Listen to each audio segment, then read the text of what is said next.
السلام علیکم سامعین، جاوید چودھری کا کالم کاش۔ یہ 27 جون کی شام تھی 2008 کا سن۔ اس نے کاغذ پر دستخط کیے، فائل بند کی اور کاغذوں کا پلندہ اپنی سیکریٹری کے ہاتھ میں دے دی۔ اس کے سٹاف کے 50,000 افراد نے تالیاں بجائی اور اس کی زندگی کا ایک باب ہمیشہ کے لیے بند ہو گیا۔ اس کی دائیں آنکھ کے کونے سے پانی کا ایک قطرہ ابھرا۔ قطرہ ایک لمحے کے لیے رکا، لکیر بنا اور ٹوڑی پر آ کر تھم گیا۔ اس نے فوراً آنکھوں پر ٹشو رکھ لیا۔ سامنے مائکروسافٹ کا چیف ایگزیکٹو اسٹیو بالمر بیٹھا تھا۔ اس نے بل گیٹس کو روتے ہوئے دیکھا تو اس کے منہ سے بھی چیخ نکل گئی۔ یوں پورا دفتر آہوں اور سسکیوں میں ڈوب گیا۔ وہ زندگی میں صرف 3 بار رویا تھا۔ پہلی بار اس وقت اس کی آنکھوں میں آنسو آئے تھے جب وہ ہارورڈ یونیورسٹی کا ایک نالائق طالب علم تھا۔ ایک بار اس کا استاد اس کے ساتھ ناراض ہوا اور اس نے اسے ڈانٹ کر کہا، بل تم میری بات کان کھول کر سن لو، تم زندگی میں زیادہ سے زیادہ ٹرک ڈرائیور بن سکتے ہو۔ پوری کلاس نے کہکہا لگایا اور اس کی آنکھوں میں آنسو آ گئے۔ اس دن اس نے ہارورڈ یونیورسٹی چھوڑ دی۔ شام وہ اپنی جگری دوست پال ایلن سے ملا اور اس نے اس کو دعوت دی، آؤ پال، ہم اس دنیا کی بنیاد رکھیں جو آج تک صرف ہمارے ذہن میں تھی۔ پال ایلن نے اس کے ہاتھ پر ہاتھ رکھ دیا۔ وہ 28 اکتوبر 1955 کو واشنگٹن ریاست کے شہر سیاٹل میں پیدا ہوا۔ اس کے والد وکیل تھے۔ سارا گھرانہ پڑھا لکھا اور معزز تھا، لیکن بل پڑھائی میں کمزور تھا۔ اس میں یکسوئی نہیں تھی، اس کی سوچیں منتشر ہو جاتی تھی، لیکن اس کے والدین اس کی وجہ سے پریشان رہتے تھے۔ اس کے والد کی خواہش تھی وہ ہارورڈ یونیورسٹی سے ڈگری لے، لیکن یونیورسٹی نے اس کا نام خارج کر دیا۔ اس کے والد کو شدید صدمہ پہنچا، لیکن بل مطمئن تھا۔ اس کا خیال تھا ہارورڈ یونیورسٹی کسی نہ کسی دن اپنے اس نالائق طالب علم پر فخر کرے گی۔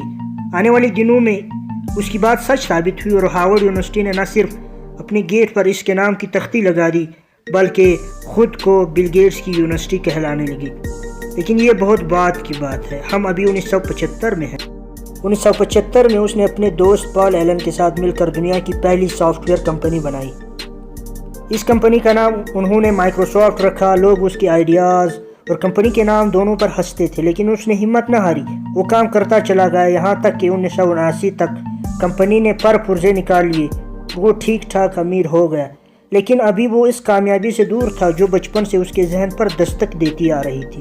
1980 میں اسٹیو بالمر نے کمپنی جوائن کی اور اس کے بعد دیکھتے ہی دیکھتے مائکروسافٹ واشنگٹن ریاست کی سب سے بڑی کمپنی بن گئی اور اس پر دولت بارش کی طرح برسنے لگی، یہاں تک کہ 1994 میں وہ صرف 39 برس کی عمر میں دنیا کا امیر ترین شخص بن گیا۔ وہ اتنا مشہور ہو گیا کہ امریکی صدر یہ اعلان کرنے پر مجبور ہو گیا، we are the nation of Bill Gates. یہ ہارورڈ یونیورسٹی کے اس نالائق طالب علم کا پہلا اعزاز تھا اور یہ اعزاز پا کر اس کی آنکھوں میں آنسو آ گئے۔ یہ دوسری بار تھی جب وہ دروازہ بند کر جی ہاں ناظرین، اس شخص کا نام بل گیٹس ہے۔ آپ نے ٹھیک ہی سنا، یہ پچھلے 14 برس سے دنیا کا امیر ترین شخص چلا آ رہا ہے۔ یہ انسانی تاریخ کا واحد شخص ہے جو 29 برس کی عمر میں دنیا کا امیر ترین شخص بنا اور اس نے مسلسل 14 سال تک یہ اعزاز برقرار رکھا۔ مائکروسافٹ دنیا کی 5 بڑی کمپنیوں میں شمار ہوتی ہے۔ اس میں اس وقت 63,564 لوگ ملازم ہیں اور اس کا کاروبار 102 ممالک تک پھیلا ہے۔ جب یہ کمپنی اب تک دنیا کے 1,28,000 لوگوں کو ارب پتی بنا چکی ہے۔ مائکروسافٹ کے ملازمین اوسطاً $99,600 سالانہ تنخواہ لیتے ہیں۔ مائکروسافٹ کے 5 ڈائریکٹر ہیں اور بل گیٹس کے پاس سب سے زیادہ شیئرز ہیں۔ وہ 97,74,99,336 شیئرز کا مالک ہے۔ وہ پچھلے 15 برسوں میں میڈیا نے بل گیٹس کو پوری دنیا میں سب سے زیادہ کوریج دی۔ وہ دنیا کی بااثر ترین شخصیات میں شمار ہوتا ہے۔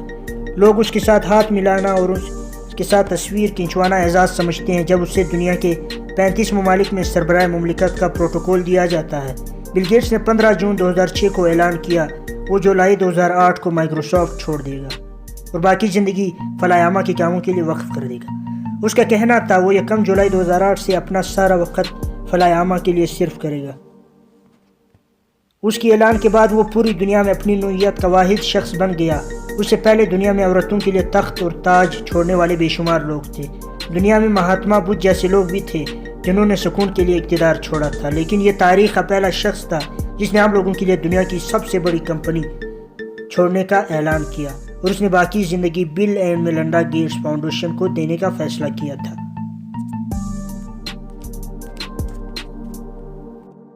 بل گیٹس نے اپنی بیوی میلنڈا کے ساتھ مل کر جنوری 2000 میں فلاح عامہ کی ایک فاؤنڈیشن بنائی تھی۔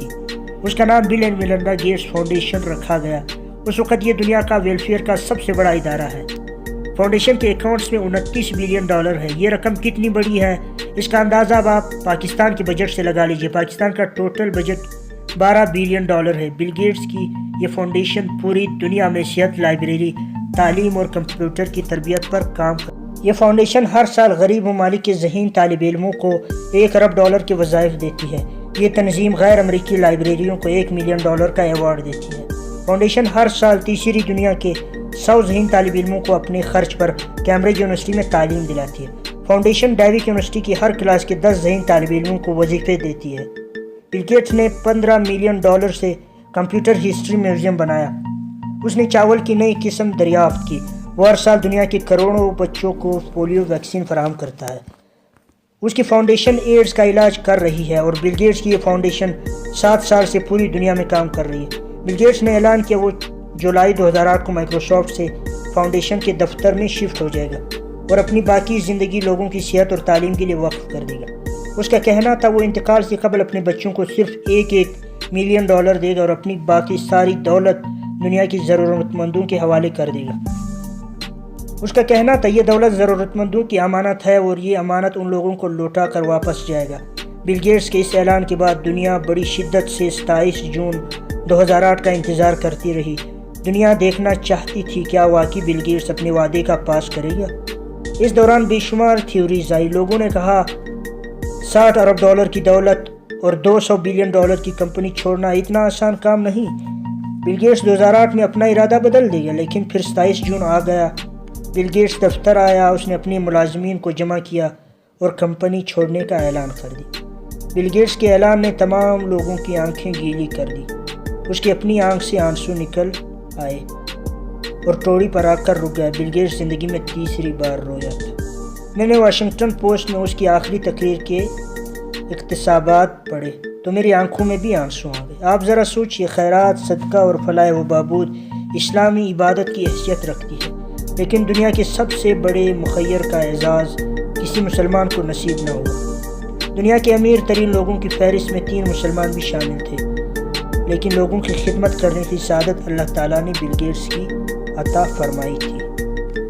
آپ سوچئے، دنیا کا 5واں امیر ترین شخص 1 ارب مسلمان شہزادہ ولید بن طلال ہے۔ اس کی دولت جوا خانوں میں خرچ ہو رہی ہے، جبکہ بل گیٹس اپنی دولت ایڈز کے علاج پر خرچ کر رہا ہے۔ وہ مسلمان بچوں کو تعلیم دے رہا ہے۔ آپ سوچئے، کیا یہ بل گیٹس جیسے لوگ نہیں ہیں جنہیں حقیقتاً رول ماڈل سمجھنا چاہیے؟ ذرا سوچئے، پوری اسلامی دنیا رئیس لوگوں سے بھری پڑی ہے۔ اسلامی دنیا میں ایسے لوگ ہیں جو ہیرو کی کئی کانوں کے مالک ہیں، جن کی زمینوں سے سونا نکلتا ہے اور جو تیل کے درجنوں کنووں کے مالک ہیں، لیکن انہیں کسی ضرورت مند کو $10 دینے کی توفیق نہیں ہوتی، جبکہ بل گیٹس اپنی ساری دولت لے کر ضرورت مندوں کی تلاش میں نکل کھڑا ہوا ہے۔ میں نے سوچا 62 اسلامی ممالک کی اس دنیا میں 1 ارب 45 کروڑ مسلمان آباد ہے، لیکن ان 1.5 ارب لوگوں میں ایک بھی بل گیٹس نہیں۔